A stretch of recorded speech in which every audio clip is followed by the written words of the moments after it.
하이델베르크 교리문답을 하심으로 주일 예배로 나아갑니다. 살아서나 죽어서나 당신의 유일한 위로는 무엇입니까? 살아서나 죽어서나 나의 몸과 영혼은 나 자신의 것이 아닙니다. 나의 몸과 영혼은 나의 신실하신 구주 예수 그리스도의 것입니다. 그리스도는 자신의 보배로운 피로 나의 모든 죄값을 완전히 치르셨습니다. 그리스도는 나를 마귀의 모든 권세에서 풀어주셨습니다.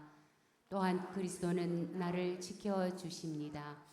그리고 하늘에 계신 아버지의 뜻이 아니라면 내 머리에서 머리카락 하나도 떨어지지 않습니다. 참으로 모든 것은 나의 구원을 위해 합력하여 일합니다. 그리고 그리스도는 성령님을 통해 내게 영생을 보증해 주십니다. 또한 그리스도는 이제부터 진심으로 기꺼이 그리스도를 위해 살도록 나를 준비시키십니다. 아멘. 이 위로 안에서 복을 누리며 살다가 죽기 위해 당신은 무엇을 알아야만 합니까? 다음 세 가지를 알아야만 합니다. 첫째, 나의 죄와 비참함이 얼마나 큰지 알아야 합니다. 둘째, 어떻게 내가 나의 모든 죄와 비참함으로부터 구원받는지 알아야 합니다.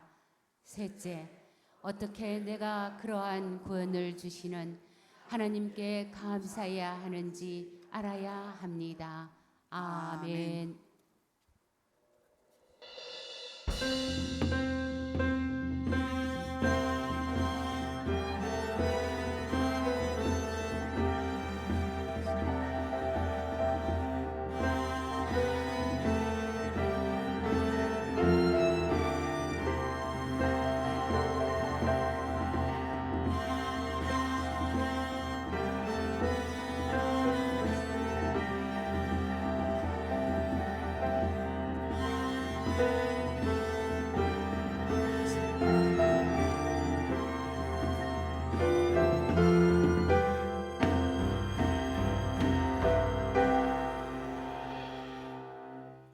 내가 전심으로 주께 감사하며 신들 앞에서 주께 찬송하리이다.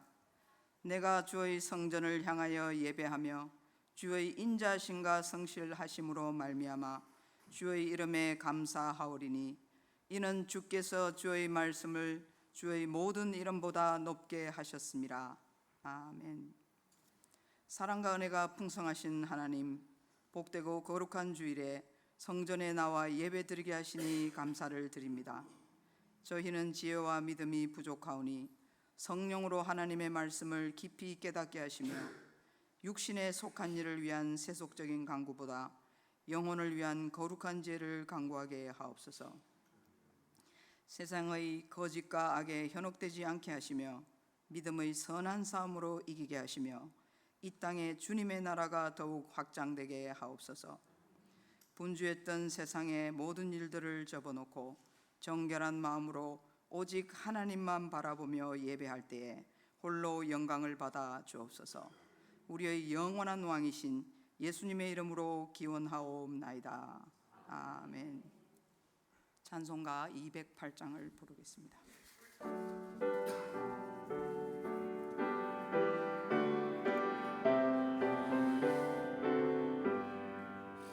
내 주의 나라와 주 계신 성전과 피 흘려 사신 교회를 늘 사랑합니다. 내 주의 교회는 천성과 같아서 눈동자같이 아끼사 늘 보호하시네. 이 교회 위하여 눈물과 기도로 내 생명 다하기까지 늘 봉사합니다. 성도의 교제와 교회 위로 우리와 맺은 언약을 늘 기뻐합니다. 하늘의 영광과 베푸시는 은혜가 진리와 함께 영원히 시온에 넘치네. 아멘.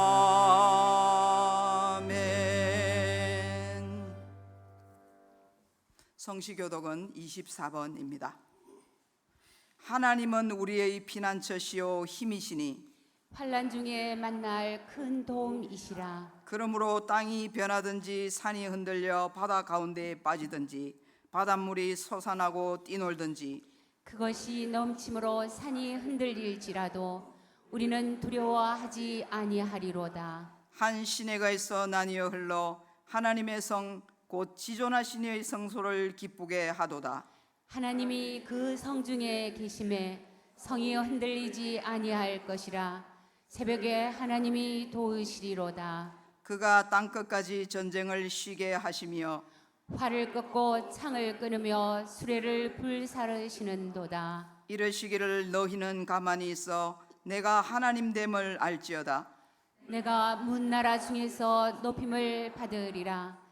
내가 세계 중에서 높임을 받으리라 하시도다. 만군의 여호와께서 우리와 함께 하시니 야곱의 하나님은 우리의 피난처시로다. 아멘.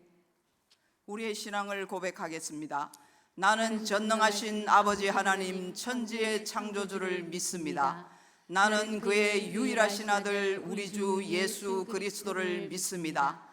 그는 성령으로 잉태되어 동정녀 마리아에게서 나시고 본디오 빌라도에게 고난을 받아 십자가에 못 박혀 죽으시고 장사된 지 사흘 만에 죽은 자 가운데서 다시 살아나셨으며 하늘에 오르시어 전능하신 아버지 하나님 우편에 앉아 계시다가 거기로부터 살아있는 자와 죽은 자를 심판하러 오십니다. 나는 성령을 믿으며 거룩한 공교회와 성도의 교제와 죄를 용서받는 것과 몸의 부활과 영생을 믿습니다. 아멘. 찬송가 407장을 부르겠습니다.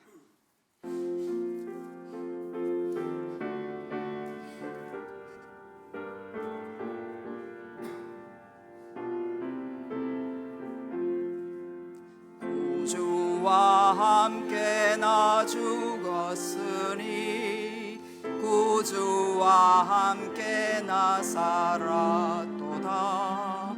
영광의 그날에 이르도록 언제나 주만 바라봅니다. 언제나 주는 날 사랑하사 언제나 새 생명 주시나니 영광의 그날에 이르도록 언제나 주만 바라봅니다. 마음속에 시험을 받을 때와 무거운 근심이 있을 때에 주께서 그때도 같이 하사 언제나 나를 도와주시네. 언제나 주는 날 사랑하사 언제나 새 생명 주시나니 영광의 그날에 이르도록 언제나 주만 바라봅니다. 뼈 아픈 눈물을 흘릴 때와 쓰라린 마음으로 단식할 때 주께서 그때도 같이 하사 언제나 나를 생각하시네. 언제나 주는 날 사랑하사 언제나 새 생명 주시나니 영광의 그날에 이르도록 언제나 주만 바라봅니다. 내 몸의 약함을 아시는 주 고치시려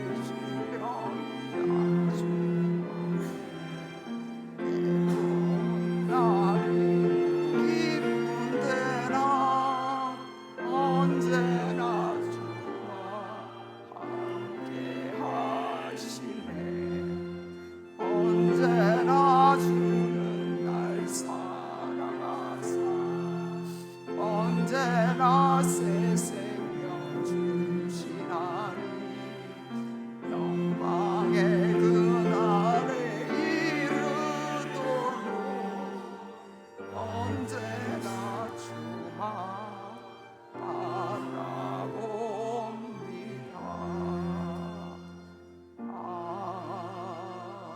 아멘.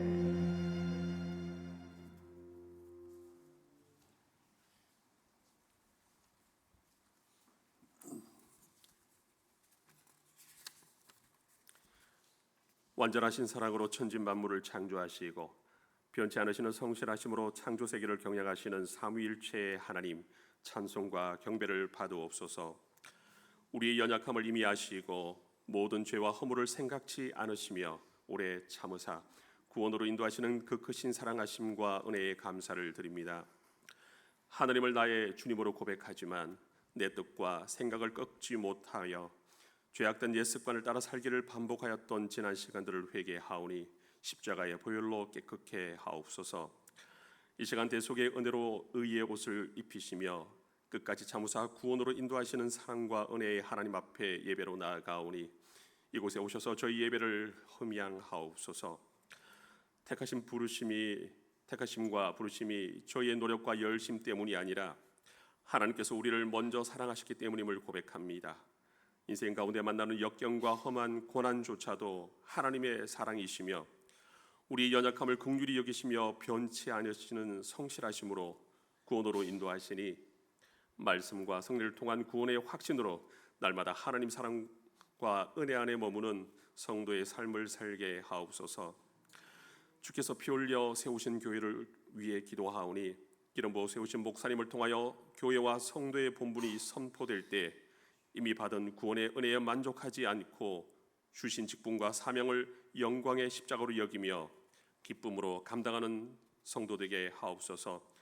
제자를 삼아 세례를 베풀고 주의 복음을 가르쳐 지키게 하라 하신 저희에게 내리신 명령을 온전히 감당하는 교회 되기를 원하오니 저희에게 복음을 배우고 가르칠 수 있는 지식과 지혜를 허락하사 하나님을 사랑하고 이웃 사랑을 실천하는 이 시대에 깨어있어 쓰임받는 교회 되게 하옵소서. 무엇보다 물질과 재적수로 가름되는 부흥이 아니라 하나님을 제대로 알고 구별된 제자의 삶을 사는 성도가 가득한 교회 되게 하옵소서. 아직은 그 힘이 미약한 기관들이지만 보일의 은혜가 충만하여 모이기에 힘쓰며 말씀과 은혜를 사모하고 받은 은사대로 실천하며 순종하는 기관들로 세워가게 하옵소서. 더불어 성령 충만 가운데 학교와 직장과 속한 모든 삶의 영역에서 주님의 사랑과 복음을 선포하는 증인의 삶을 실천하는 교회 되게 하옵시고 고난받고 상처 입은 영혼들이 위로받고 나음을 얻는 따뜻한 교회 되게 하옵소서. 감사하옵는 것은 코로나로 멈추었던 성례를 거행하게 하심이니 십자가 대속을 통한 구원의 은혜와 확신이 성찬을 통해 우리에게 임하도록 성령님 우리 가운데 충만하옵소서. 더불어 하나님께서 인간을 위해 세우신 언약의 확증으로 믿음을 굳세고 강하게 하는 성례가 주님 다시 오실 그날까지 멈추지 않고 기념될 수 있도록 올바로 배우고 가르치는 세대가 되게 하옵소서. 주님, 내 부모를 공경하라 하신 계명을 실천하며 효도 여행을 계획할 수 있도록 상황과 형편을 허락하심은 하나님의 은혜입니다. 저희 교회가 어른을 공경하고 말씀으로 자녀를 양육하며 모든 주의 도를 지켜 행하고자 할 때에 주님만이 왕되심을 드러내며 세상에 조속하고 엄란한 문화를 거룩되고 구별된 성경적 가치로 변화시키고 변혁시키는 빛과 소금 같은 교회 되게 하옵소서. 해결되지 않은 문제와 감당할 수 없는 상황 속에서 주님께 나온 자녀들의 간구를 들으사 이미 이루시고 해결되었음을 바라보는 영안과 믿음을 허락하옵시고 고령의 나이로 질병과 연약함에 힘겨워하는 자녀들과 늘 동행하사 위로하여 주옵시고 천국을 소망하며 은혜와 평강 가운데 항상 거하는 복을 허락하옵소서. 준비하신 말씀으로 단위에 서신 목사님께 성령 충만하셔서 하나님의 뜻을 온전히 선포하게 하시며 말씀이 우리를 통하여 이루어지길 간절히 소망하며 아멘으로 받게 하옵소서.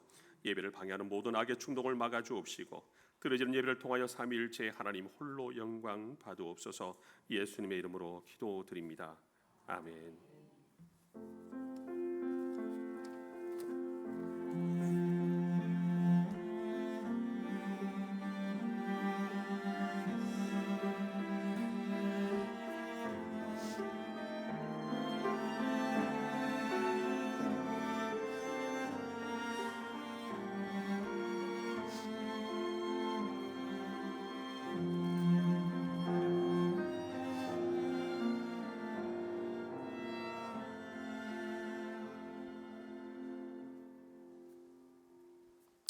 하나님께서 우리에게 주신 말씀은 로마서 6장 3절로 5절 말씀입니다. 신약성경 246면에 있는 로마서 6장 3절로 5절 말씀을 한 절씩 봉독하시고 마지막 절은 합독하겠습니다. 무릇 그리스도 예수와 합하여 세례를 받은 우리는 그의 죽으심과 합하여 세례를 받은 줄을 알지 못하느냐. 그러므로 우리가 그의 죽으심과 합하여 세례를 받음으로 그와 함께 장사되었나니 이는 아버지의 영광으로 말미암아 그리스도를 죽은 자 가운데서 살리심과 같이 우리로 또한 새 생명 가운데서 행하게 하려 함이라. 만일 우리가 그의 죽으심과 같은 모양으로 연합한 자가 되었으면 또한 그의 부활과 같은 모양으로 연합한 자도 되리라. 아멘. 주일 특송을 조민양 성도님의 바이올린 연주로 드리겠습니다.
마태복음 28장 19절에서 20절은 우리 주님께서 제자들에게 주신 지상 명령이자 바로 우리에게 주신 대위임령이라고 불립니다. 함께 읽어보겠습니다.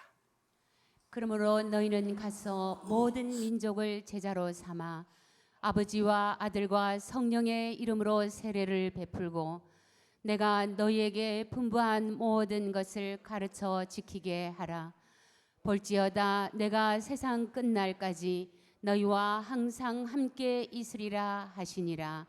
아멘. 헬라어 원문에서 이 문장은 세 개의 분사와 한 개의 주동사로 구성되어 있습니다. 대부분의 성경에는 첫 번째 동사가 가서라고 번역되어 있기 때문에 우리는 이 동사가 주동사인 것처럼 오해합니다. 그러나 여기서 주동사는 가서가 아니라 명령형 2인칭 복수로서 너희는 제자를 삼으라입니다. 따라서 헬라어 원문에는 세 개의 분사들이 동사인 제자를 삼으라라는 예수님의 명령을 어떻게 수행해야만 하는지에 대해 설명하는 역할을 합니다. 그 세 가지 분사는 첫째, 가다, 둘째, 세례를 베풀다, 그리고 셋째, 가르치다입니다. 이 지상 명령 중에서 우리는 온 세상으로 간다는 것에 대해서는 잘 알고 있습니다. 수많은 교회가 선교에 힘쓰면서 선교사를 파송하는 것이 그 증거입니다. 가르치는 것 또한 잘 알고 있습니다. 교회마다 많은 교육 프로그램들이 있기 때문입니다. 하지만 세례와 그 의미에 대해서는 많이 생각하지 않습니다. 그런데 분명한 것은 세례가 예수님의 지상 명령에서 한 부분을 차지하고 있다는 사실입니다. 그러므로 세례를 베풀고 세례를 받는 것과 그 의미를 올바로 이해하는 것은 매우 중요합니다. 왜냐하면 세례는 복음의 은혜 전체를 기억나게 하고 확신케 하는 하나님께서 주신 은혜의 방편이기 때문입니다. 그렇다면 이 세례는 우리에게 어떤 은혜와 믿음을 선포할까요? 첫째, 죄 사함, 죄를 씻어냄입니다. 하이델베르크 제71문답입니다. 세례의 물로 씻김을 받는 것처럼 우리가 그리스도의 피와 성령으로 확실하게 씻김을 받는다는 약속을 그리스도는 어디에서 하셨습니까? 세례를 제정하실 때 그리스도는 이 약속을 하셨습니다. 그러므로 너희는 가서 모든 민족을 제자로 삼아 아버지와 아들과 성령의 이름으로 세례를 베풀고 믿고 세례를 받는 사람은 구원을 얻을 것이요 믿지 않는 사람은 정죄를 받으리라. 그리고 성경에서 중생의 씻음에 대한 언급하는 것과 저로부터 씻음을 받으라고 권면하는 곳에서도 이 약속이 되풀이 되었습니다. 아멘. 아멘.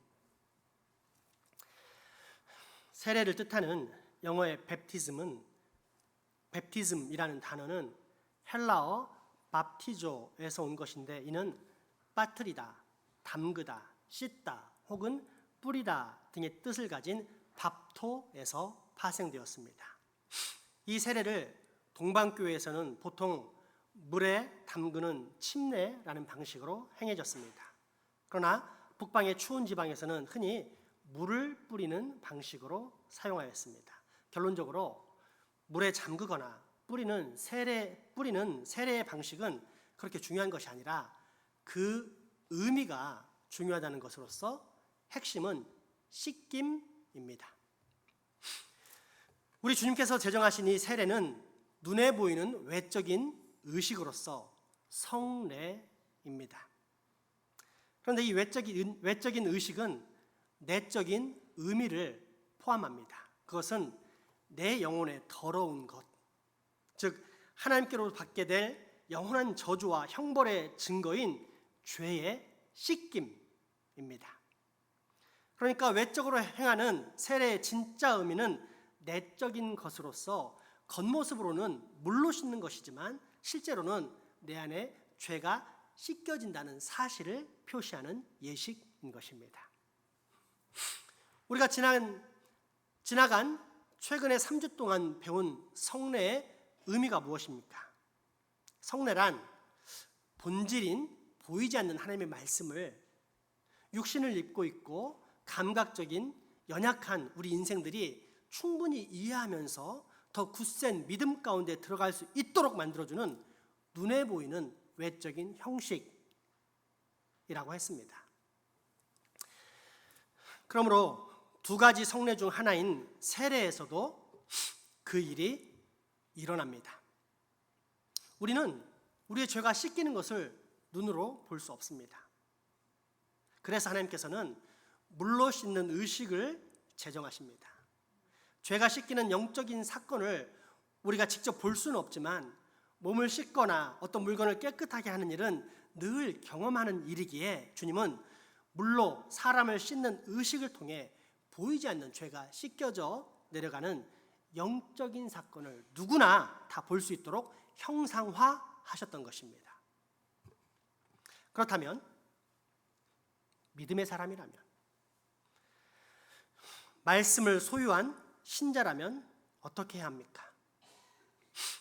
보이지 않는 것을 보는 영적인 눈, 즉 성경을 믿는 믿음의 눈으로 세례를 바라볼 수 있어야 합니다. 그리고 감사해야 합니다. 왜냐하면 신자란 외적인 형식을 바라보면서도 결코 거기에 머무르지 않고 눈을 높이 들어 보이지 않는 내적 세계의 일, 즉 영적 사건을 바라보는 사람이기 때문입니다. 이때 세례를 통해 우리에게 주신 영적 사건이 무엇입니까? 하나님의 진노와 저주로 말미암아 영원한 형벌을 받아야만 했던 우리가 예수 그리스도께서 흘리신 보혈과 성령으로 말미암아 그 죄가 깨끗하게 씻겨졌다는 분명한 사실입니다. 그러니 우리는 세례를 생각할 때마다, 볼 때마다 늘 우리 주 하나님께 감사와 찬양, 경배와 영광을 올려드릴 수밖에 없지 않겠습니까? 둘째, 세례는 우리가 그리스도의 몸인 교회에 가입한다는 뜻입니다. 교회란 예수 그리스도를 구주로 믿는 사람들의 무리입니다. 그리고 이처럼 보이지 않는 영적 교회가 이 땅에 형상화된 것이 지금 우리가 보고 있는 이 땅의 교회들입니다. 그러니까 일반 교회에서 교육을 통해 새신자를 그 교회의 공식 교인으로 받아들이는 것처럼 세례란 어떤 사람이 예수님의 몸인 진짜 교회에 가입했다는 것을 나타내는 예식이라는 뜻입니다. 그리고 바로 여기에 구약과 차별된 신약 교회의 독특성이 나타납니다. 구약의 교회나 신약의 교회나 다 같이 하나님의 은혜 언약에 속해 있지만 구약 교회는 그 은혜 언약에 참여하는 표를 할례로 했던 것에 비해 신약의 교회는 그 표를 세례로 합니다.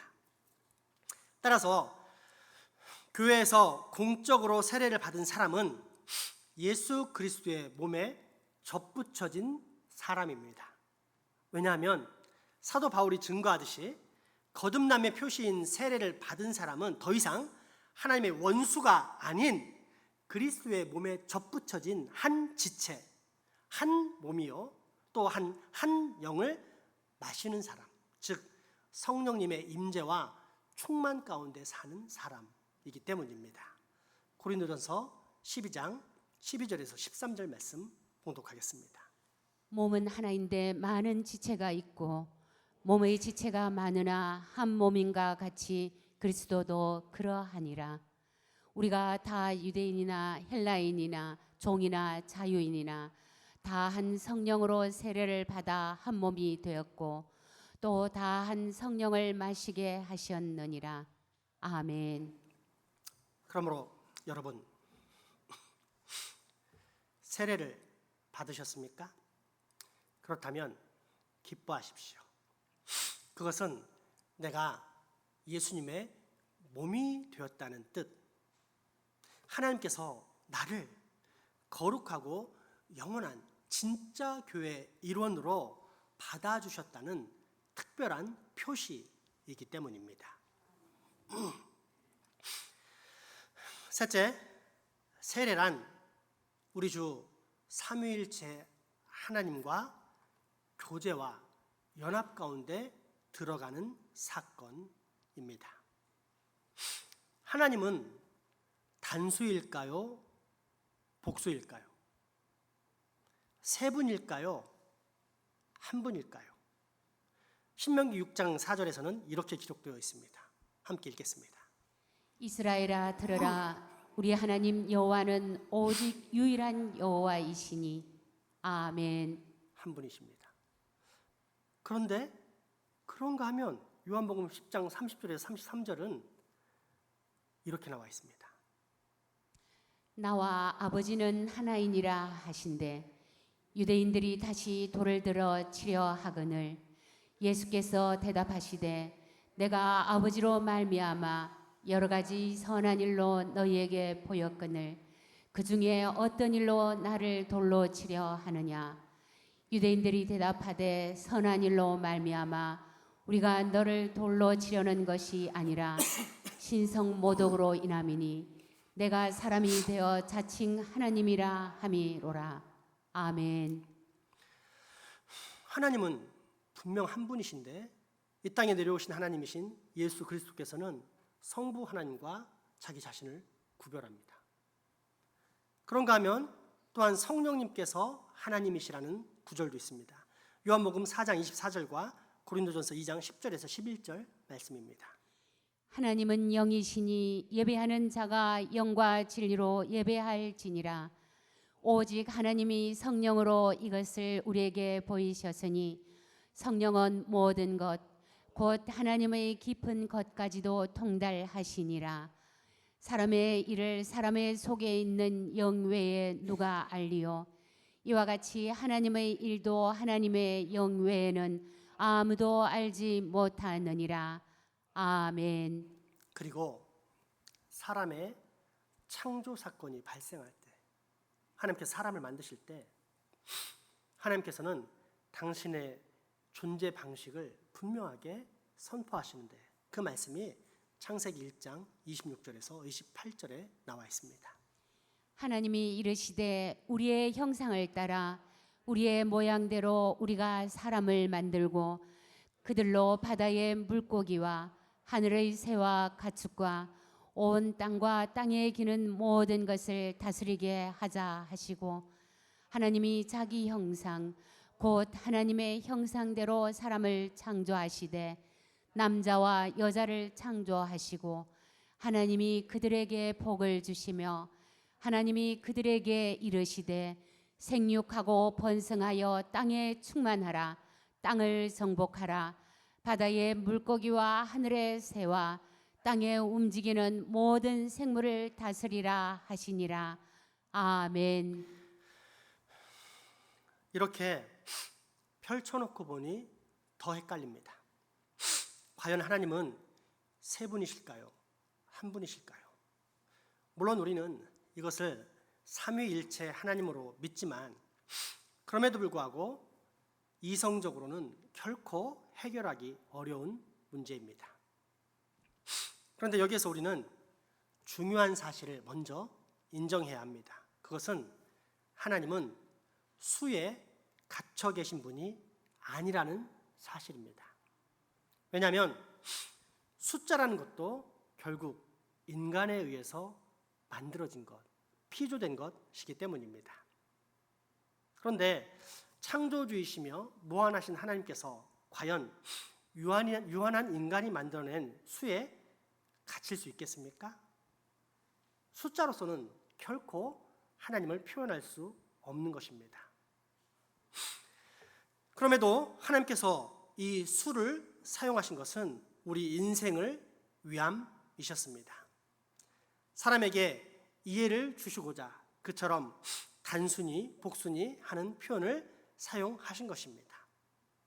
아무튼 삼위일체 하나님께서는 그처럼 인간의 눈높이에 맞춰 숫자로 당신의 존재 방식을 표현하셨는데 이를 단일 복수형, 즉 복수로 계시면서 단수이신 하나님의 존재 양태라고 합니다. 그렇다면 하나님께서는 왜 이런 이상한 존재 방식, 우리 유한한 인간의 이성으로는 도저히 알 수 없는 특별한 존재 방식을 우리에게 알려주셨을까요? 그것은 연합의 기쁨 때문입니다. 영원한 사랑의 띠, 서로 간의 완전한 교제와 연합의 기쁨으로 성부, 성자, 성령으로 영원히 존재하시는 당신을 알게 하시기 위함이었습니다. 이를 통해 우리가 하나님에 대해서 알 수 있는 사실이 무엇입니까? 하나님은 홀로 외로이 존재하시는 무인도 같은 분이 아니라 관계를 맺는 하나님, 즉 사회성의 하나님이시라는 사실입니다. 그것도 영원한 평강과 연합의 기쁨을 누리시는 분입니다. 자, 그러면 이러한 하나님의 형상과 모습을 따라 사람이 만들어졌는데 이때 하나님께서는 인간에게 과연 그런 사회성, 즉 관계 속에서 형성되는 연합의 기쁨을 충분히 누리도록 만드셨을까요? 그렇지 않을까요? 당연히 그럴 수밖에 없지 않겠습니까? 때문에 하나님께서는 아담을 창조하시고 곧이어 하와를 만드셨습니다. 서로 간에 깊은 사랑의 교제와 연합 가운데 기쁨을 누리게 하려면 반드시 사회적 관계를 맺을 수 있는 또 다른 사람이 필요하기 때문입니다. 그렇게 주님은 사람을 만드시고 교제케 하시며 또한 이를 통해 이러한 교제와 연합의 기쁨을 주시는 하나님께 사람들이 영원토록 영광 돌리기를 원하셨습니다. 그런데 죄가 들어오자 모든 것이 변해버립니다. 그 모든 교제와 연합이 끊어졌습니다.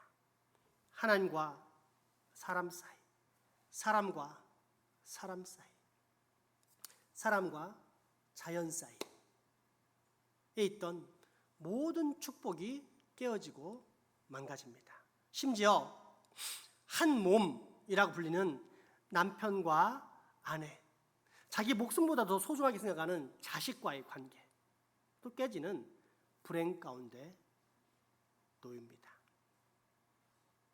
그렇게 하나님은 이 땅에 예수 그리스도를 보내시고 저 십자가에서 그 죄 문제를 해결하십니다. 왜요? 다시 연합케 하시기 위함입니다. 하나님과 사람의 관계, 그로 말미암아 사람과 사람의 관계, 사람과 자연 사이에 깨어진 모든 관계들을 다 치료하고 회복하사 우리도 또다시 하늘의 교제와 연합의 기쁨을 누리게 하기 위함입니다.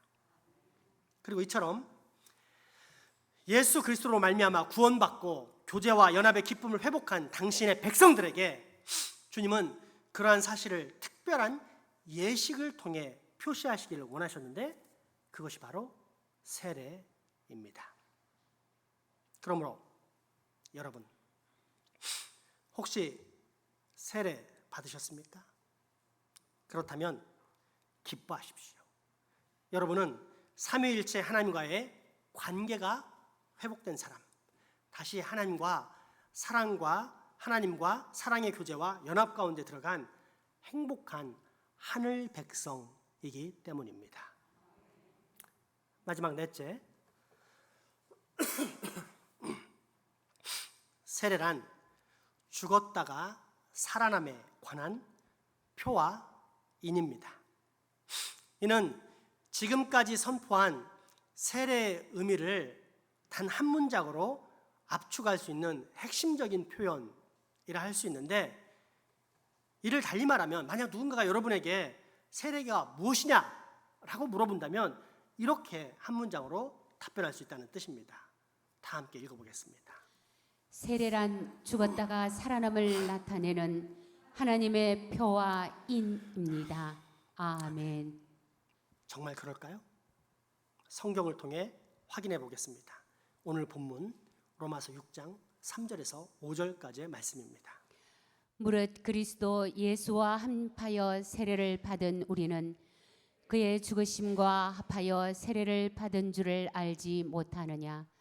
그러므로 우리가 그의 죽으심과 합하여 세례를 받음으로 그와 함께 장사되었나니, 이는 아버지의 영광으로 말미암아 그리스도를 죽은 자 가운데서 살리심과 같이 우리로 또한 새 생명 가운데서 행하게 하려 함이라. 만일 우리가 그의 죽으심과 같은 모양으로 연합한 자가 되었으면 또한 그의 부활과 같은 모양으로 연합한 자도 되리라. 아멘. 아멘. 우리가 받는 세례의 핵심적 의미는 우선 죽었다는 것입니다. 무엇에 대해 죽었습니까? 첫째는 죄에 대해서 죽고, 둘째는 이 세상에 대해서 죽는 것입니다. 한마디로 옛사람이 죽는 것입니다. 나의 옛사람, 옛 모습은 어떠했습니까? 옛 지체의 주인이었던 죄에게 끌려다니며 그가 시키는 모든 것을 아무런 거리낌이 없이 행했을 뿐 아니라 오히려 즐기면서 마음껏 추구했습니다. 그게 나의 옛사람, 옛자아입니다. 그러한 삶을 성경은 요한일서 2장 16절을 통해 육신의 정욕, 안목의 정욕, 이생의 자랑이라고 했고, 골로새서 3장 5절과 갈라디아서 5장 19절에서 21절은 더 구체적으로 다음과 같이 그 옛사람의 모습을 표현하고 있습니다. 함께 읽겠습니다. 그러므로 땅에 있는 지체를 죽이라. 곧 음란과 부정과 사욕과 악한 정욕과 탐심이니, 탐심은 우상 숭배니라. 육체의 일은 분명하니 곧 음행과 더러운 것과 호색과 우상 숭배와 주술과 원수 맺는 것과 분쟁과 시기와 분냄과 당 짓는 것과 분열함과 이단과 투기와 술 취함과 방탕함과 또 그와 같은 것들이라. 전에 너희에게 경계한 것 같이 경계하노니, 이런 일을 하는 자들은 하나님의 나라를 유업으로 받지 못할 것이요. 아멘. 정리하자면 성령 세례를 받은 사람은 외적으로도 교회에서 세례를 받음으로써 이미 받은 그 내적 성령 세례를 확정하게 되는데, 이처럼 온전히 세례를 받은 사람에게서는 더 이상 방금과 같은 옛 자아의 모습들이 나타나지 않는다는 뜻입니다. 왜일까요? 예수 그리스도께서 내 죄를 위해 저 십자가에 못 박혀 죽으셨을 때 바로 저 자리에 나의 옛 자아도 죽었기 때문입니다. 그러므로 내가 진짜 세례를 받은 사람인지 아닌지는 쉽게, 그리고 너무도 분명히 알 수 있습니다. 음행과 호색, 분쟁과 시기, 파당을 짓고 분열시키고 분내고 술 취하고 방탕함이 어쩌다 한두 번 일어나는 일시적인 현상이 아니라 내 안에 지속적인 습관으로 나타납니까? 그렇다면 안타깝게도 그 사람은 구원받지 못한 사람입니다. 더불어 계속 부정과 사적인 욕심, 더러운 이득을 취하고 악한 정욕에 휩싸이면서 살아갑니까? 안타깝지만 그 사람 또한 아무리 교회에 오래 다녔어도 아직 구원받은 사람이 아닙니다. 무엇보다도 우리 모두에게 가장 큰 걸림돌인 탐심을 버리지 못했습니까? 하나님의 것을 하나님의 것으로 드리지 않고 아나니아와 삽비라처럼 여전히 자기 것으로 몰래 취하면서 다른 사람들에게는 마치 다 드린 것처럼 늘 거짓말하며 삽니까? 여전히 탐심의 지배에 사로잡혀 그 탐심에서 벗어나지 못하고 있습니까? 안타깝지만 그 역시 구원받지 못한 사람이요, 앞으로도 영원히 구원받지 못할 것입니다. 왜냐하면 탐심은 우상 숭배이고 우상 숭배자는 절대 구원을 못 받기 때문입니다. 다시 한번 골로새서 1장 5절 말씀을 봉독해 보겠습니다. 그러므로 땅에 있는 지체를 죽이라. 곧 음란과 부정과 사욕과 악한 정욕과 탐심이니 탐심은 우상 숭배니라. 아멘. 참으로 무서운 말씀입니다만 그래도 다행인 것은 세례가 죽는 것에서 끝나지 않고 사는 것으로 마무리된다는 사실입니다. 즉 옛 지체가 죽은 사람에게는 새로운 삶이 기다리고 있습니다. 어떻게 해요? 저 십자가에 달리신 예수님이 죽었다가 사흘 만에 다시 부활하신 것처럼 예수 그리스도와 연합한 사람, 우리 또한 새로운 피조물로 태어나기 때문입니다. 성경은 이를 죄에 대해서는 죽고 하나님에 대해서는 사는 인생이라고 표현합니다. 로마서 6장 10절에서 11절 말씀입니다. 그가 죽으심은 죄에 대하여 단번에 죽으심이요 그가 살아계심은 하나님께 대하여 살아계심이니 이와 같이 너희도 너희 자신을 죄에 대하여는 죽은 자요 그리스도 예수 안에서 하나님께 대하여는 살아있는 자로 여길지어다. 아멘. 그렇다면 이런 참 세례 사람에게는 어떤 현상이 나타날까요? 다시는 죄를 짓지 않을까요? 갑자기 천사처럼 변해 거룩한 삶만 살까요? 아니면 늘 온유한 모습으로 싱글벙글 웃으며 살까요? 아닙니다. 저 완전하신 하나님의 나라에 들어가기 전까지는 이 땅에 잔재해 있는 죄의 부패성으로 말미암아 거듭난 사람 또한 자주 죄악의 유혹과 충동에 넘어지며 삽니다. 언뜻 보면 육체에 속한 옛사람과 별 차이가 없어 보이고 그래서 내가 과연 하나님의 사람인가 라는 생각에 스스로 낙심에 빠질 때가 참으로 많습니다. 그럼에도 불구하고 새 생명의 사람은 이제 본질적인 면에서 다른 차원의 모습을 보여줍니다. 그 모습은 어떤 모습일까요? 예전에는 죄 가운데 살면서 그 죄를 당연하게 여겼다면 이제는 은혜 속에 거하면서 그 은혜만을 사모하고 그러므로 말미암아 나의 사욕보다는 하나님의 영광을 점점 더 추구해가는 모습입니다. 더 이상 옛 지체가 사랑했던 불의의 싹을 추구하지 않습니다. 대신 내 삶을 날마다 의로운 병기로 하나님께 드리기를 기뻐합니다. 왜요? 이제 나는 더 이상 죽어버린 옛 자아의 종이 아닌 하나님께서 창조하신 새로운 피조물 참 세례를 받은 은혜의 사람이기 때문입니다. 로마서 6장 12절에서 14절 말씀입니다.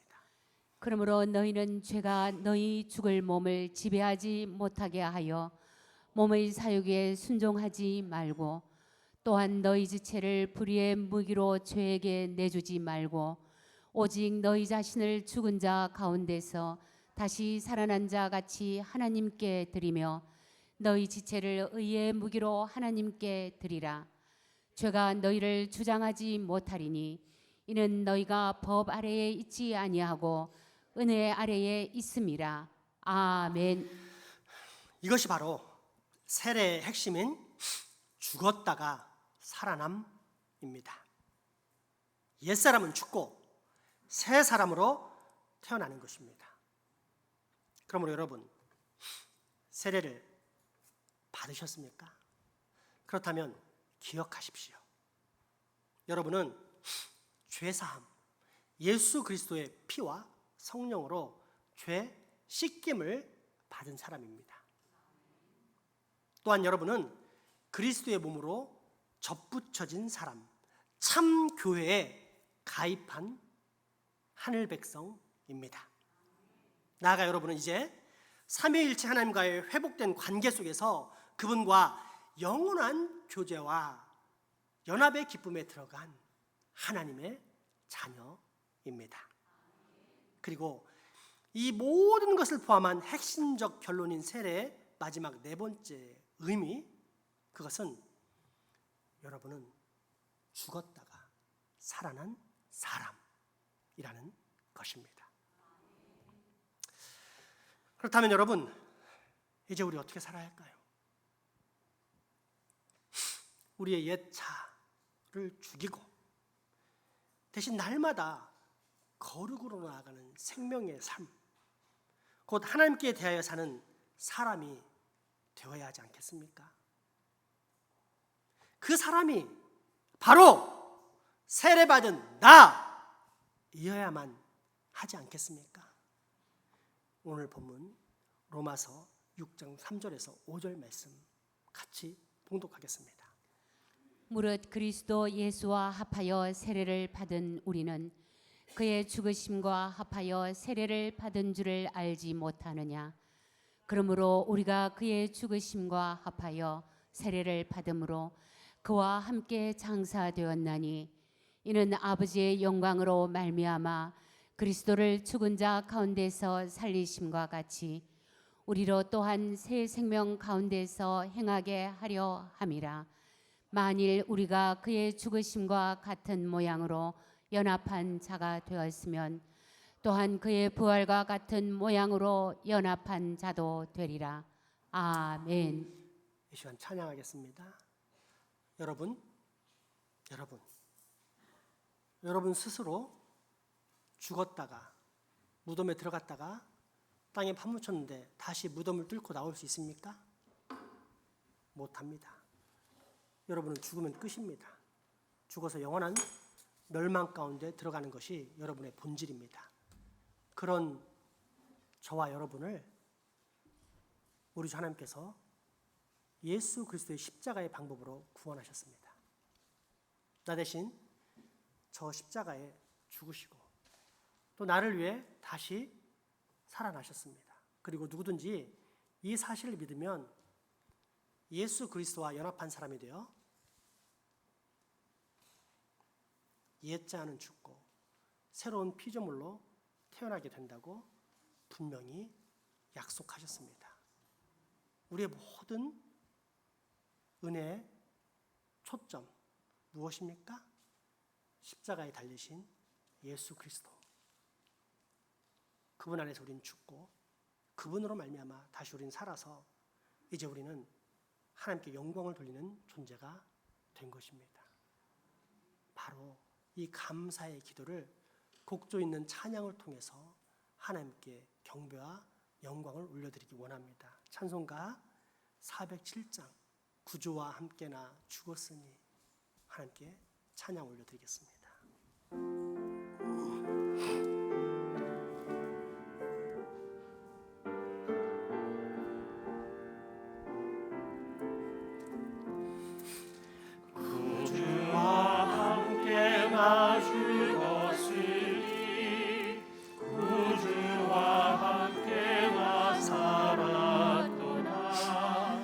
영광의 그날에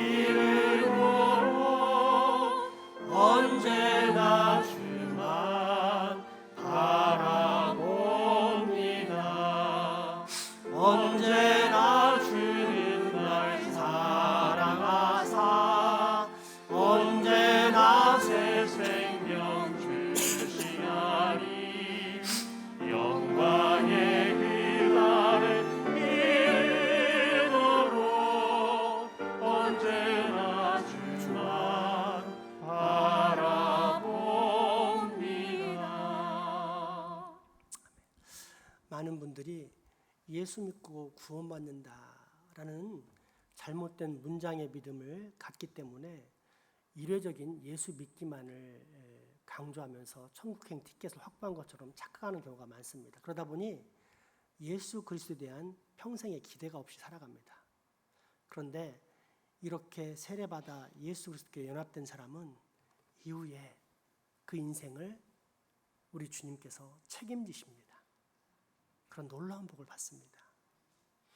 2절, 3절, 4절이 바로 그러한 은혜의 약속을 우리에게 해주시는 하나님의 말씀입니다. 그 말씀을 잘 기억하며 그 은혜를 주신 하나님을 찬양하는 시간 되었으면 합니다.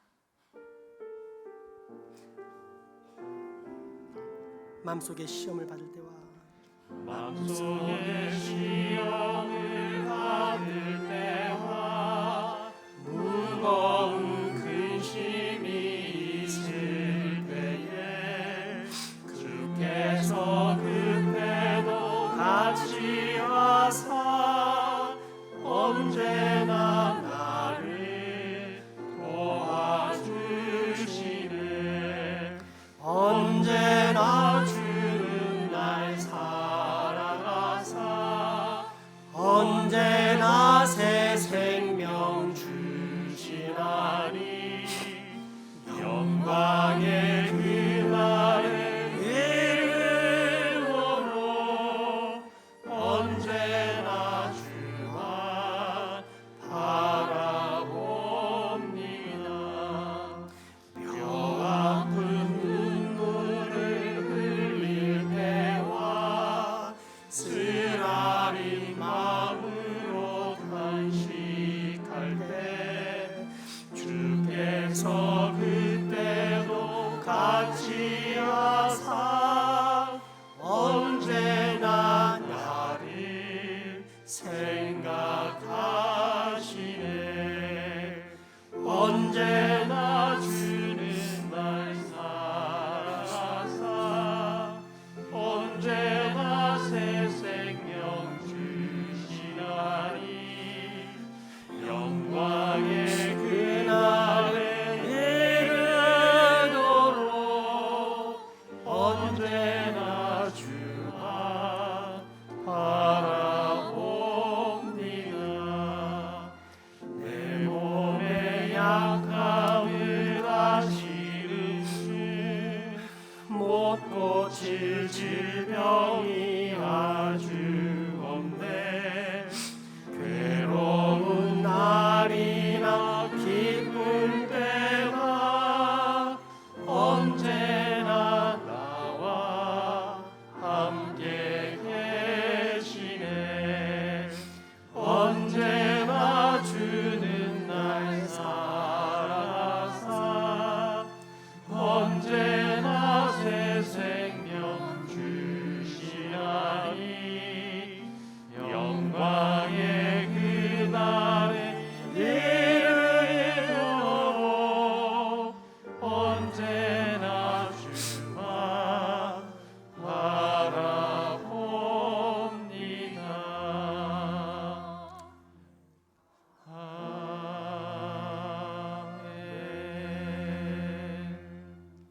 아멘.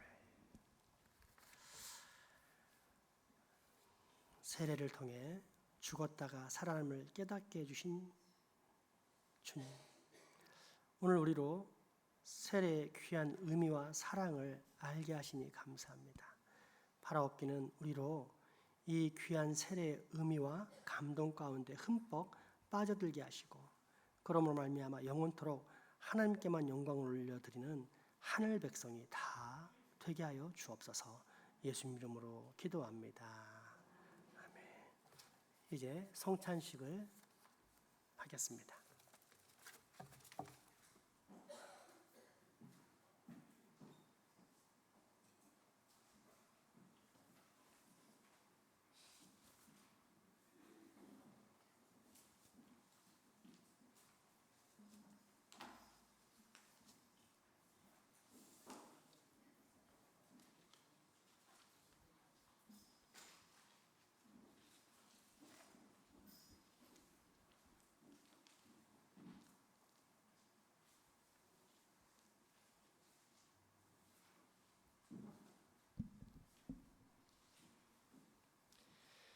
우리 성찬의 찬송 229장 찬송하시면서 성찬식 거행하겠습니다.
기도합시다.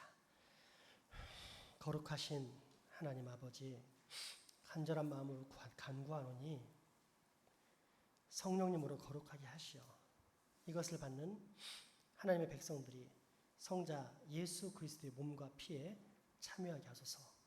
이 성찬을 받는 하나님의 사람들을 성령님으로 하나가 되게 하시고 거룩한 보혈에 참여한 사람들이 한 마음 되어 주님의 나라를 세워가게 하소서. 예수님의 이름으로 기도드립니다. 아멘.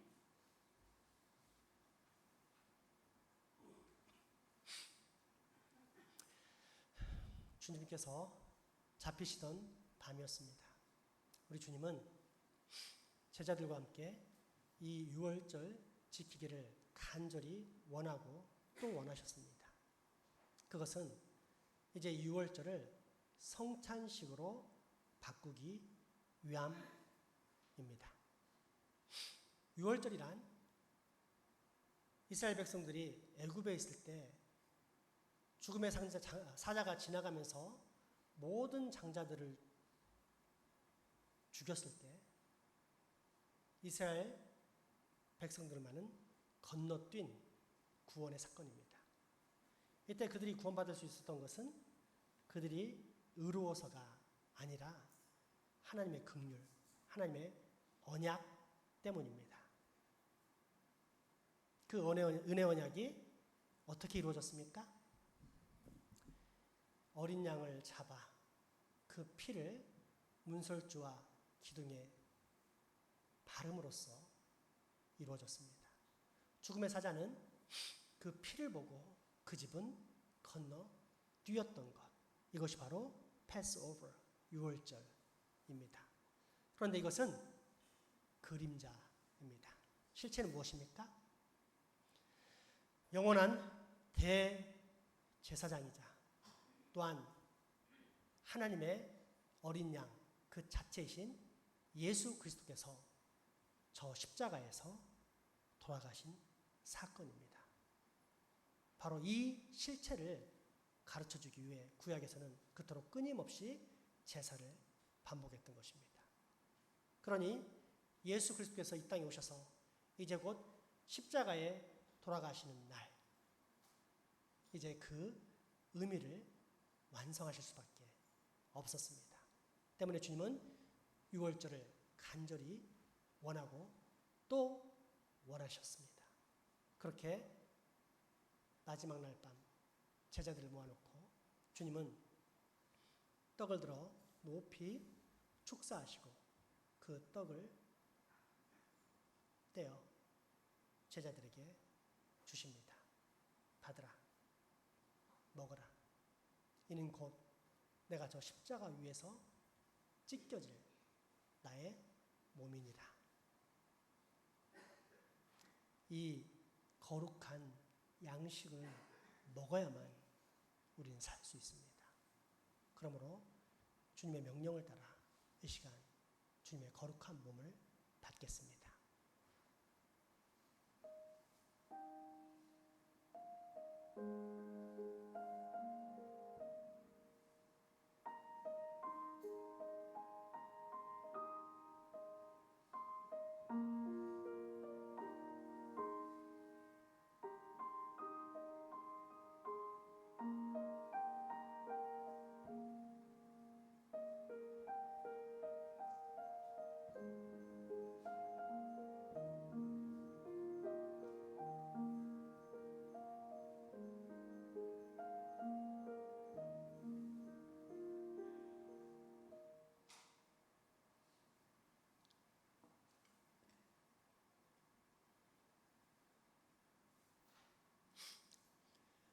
식후에 주님은 잔을 들어 축사하셨습니다. 그리고 이 잔을 나누어 주십니다.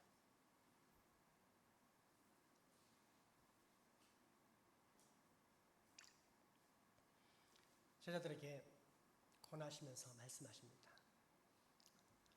이것은 너희를 위하여 흘리는 내 피다. 나와 너희 사이에 맺어진 새 언약의 피다. 받으라, 마시라.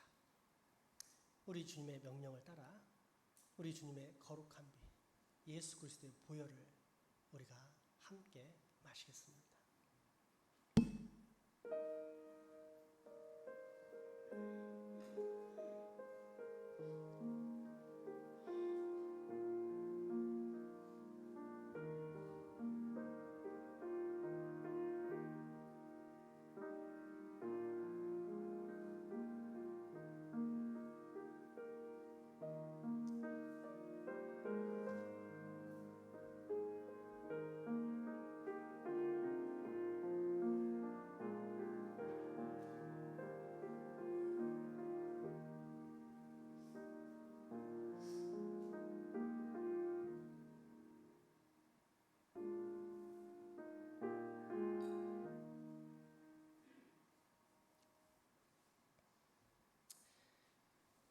이제 여러분 모두 우리 주님의 떡과 잔을 받으시고 우리를 위하여 상하신 주님의 살을 깊이 생각하십시오. 또 우리를 위하여 한 방울도 남김없이 흘려주신 주님의 보혈을 깊이 묵상하십시오. 그리고 진심으로 드리는 감사와 함께 이 성찬에 임하시기 바랍니다. 세례를 받지 않은 분은 임하시면 하나님의 저주가 임합니다. 세례를 받으신 분들만 이 성찬에 임하시기 바랍니다. 저 왼쪽으로 나와서 오른쪽으로 향하도록 하겠습니다.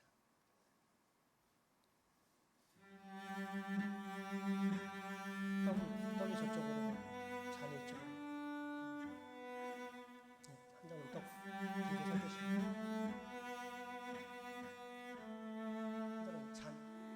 같이 공시하겠습니다. 자매 쪽에서. 네.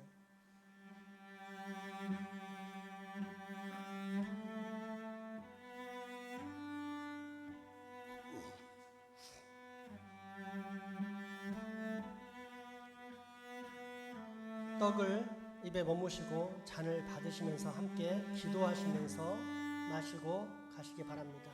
시간이 좀 걸려도 됩니다. 기도로서 하나님께 감사를 아뢰고 가시기 바랍니다.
세례를 받으셨는데 아직 성찬에 참여하지 못하신 분이 있으면 와서 동참하시기 바랍니다.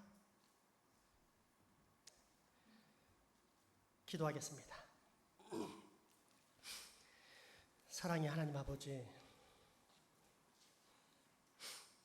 자비하신 은총으로 우리들을 이 성찬에 참여하게 하시고 사죄와 구원의 은혜를 새롭게 하여 주시면 감사드립니다.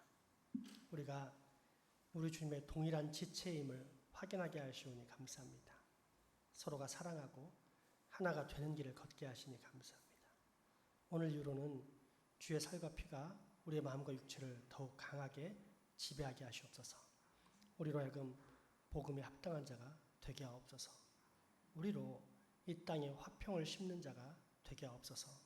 항상 예수 그리스도의 죽으심과 다시 사심을 증거하는 이 나라와 민족의 등불이 되게 하여 주옵소서. 오직 하나님 아버지께만 영광 돌리는 주의 자녀들이 되기 소망하며 예수님 이름으로 기도하옵나이다. 아멘. 찬송가 254장입니다.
봉헌하시겠습니다.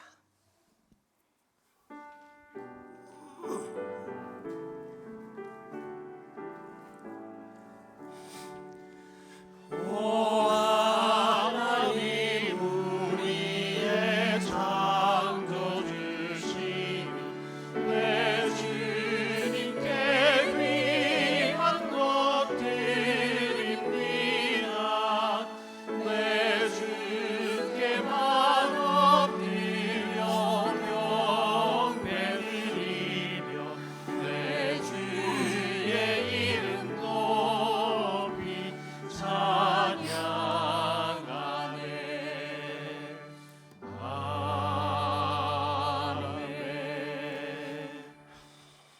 살아계셔서 여전히 우리에게 생명을 주시는 주님, 오늘도 그 귀한 은혜를 깨달아 이처럼 헌금할 수 있게 하시니 감사합니다. 내 모든 삶의 주인이 하나님이시오니 오직 하나님 아버지께만 내 마음을 담아드립니다. 주님, 바친 손길들 기억하시고 꼭 복을 내려 주옵소서. 에녹처럼 먼저 아버지와 동행하는 복을 받게 하시고, 아브라함처럼 믿음의 조상이 되는 복, 야베스처럼 이 땅에서도 큰 어려움 없이 형통하는 복이 물질과 마음을 들인 모든 주의 자녀들에게 꼭 임하게 하여 주옵소서. 또한 이 헌금들은 모두 다 하나님의 나라와 의를 위해 사용되게 하사 우리 장생부 교회에서 나가는 모든 헌금은 헛되이 낭비됨 없이 적재적소에 꼭 필요한 만큼 유통되는 생명의 복으로 넘쳐나게 하여 주옵소서. 우리 가족이지만 병환으로 인해 이 예배에 함께하지 못하는 소중한 환우, 더불어 직장, 사업, 유학, 국방 등의 업무로 타지 해외에 나가 수고하는 우리 가족들에게도 동일한 은혜를 베풀어 주시옵고, 무엇을 하든지 어디를 가든지 잘되고 형통하는, 또 사람들에게 그 인정받고 등용되는 복을 얻게 하여 주옵소서.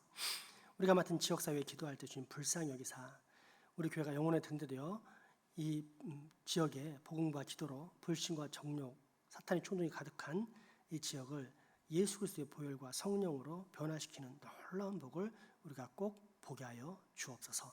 예수 이름으로 기도합니다. 아멘.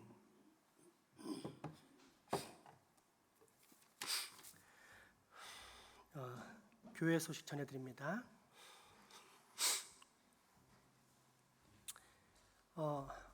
먼저 말씀과 관련해서 세례를 아직 안 받으신 분들은 세례를 받을 준비를 하시기 바랍니다. 이제 곧 세례 신청 및 교육 기간이 있는데 그때 신청하셔서 꼭 세례를 받으시기 바랍니다. 세례는 내가 하나님의 백성이고 진짜 교회에 가입했다는 참 표시를 하는 것이기 때문에 교회에서 공적으로 인정하는 정말 중요한 예식, 그래서 거룩한 예식이라 불리는 성례입니다. 세례를 몰랐을 때는 아무 생각 없이 거부했을지 몰라도 내가 정말로 하나님의 백성이 되기를 소망한다, 그러면 이 세례에 꼭 임하셔서 하나님 나라의 백성, 교회의 일원이 되시기 바랍니다. 교회에 후문 방충망을 단속해달라는 요청이 관리부에서 들어왔습니다. 문을 닫지 않고 가니까 낙엽 및 벌레들이 침입을 한다고 합니다. 그래서 여러분 후문 또 정문에 있는 방충망을 꼭 잘 닫아주시기 부탁드립니다.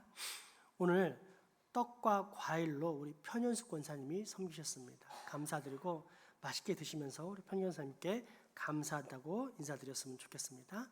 마지막 찬양 드리겠습니다.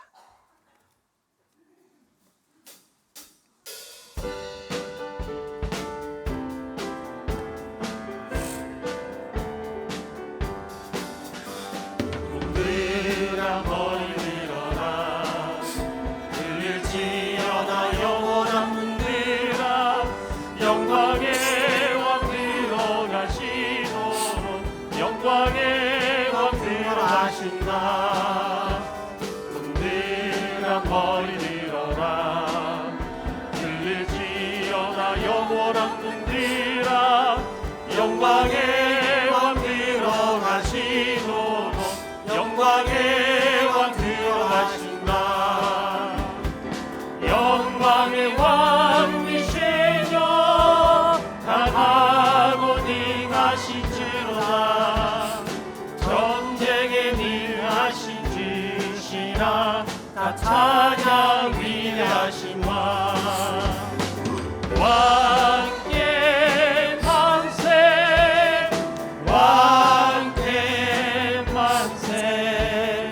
당신은 영광의 왕이라 나 찬양 위대하신 왕. 왕께 만세.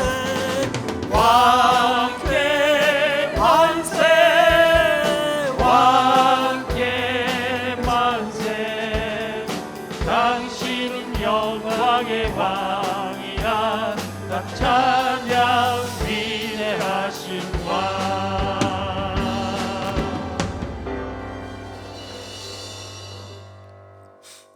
우리 주 예수 그리스도의 은혜와 하나님의 크신 사랑과 성령님의 교통하심이 이제 후로 죽었다가 살아남의 표와 인인 세례를 통해 날마다 죄에 대해서는 죽고 하나님에 대해서는 반드시 살아있는 자가 되겠다라고 다짐하고 결단하는 여기 모인 모든 주의 자녀들의 머리 위에와 가정, 이웃 그리고 후손들에게 지금부터 영원토록 함께 하시기를 축원하옵나이다. 아멘.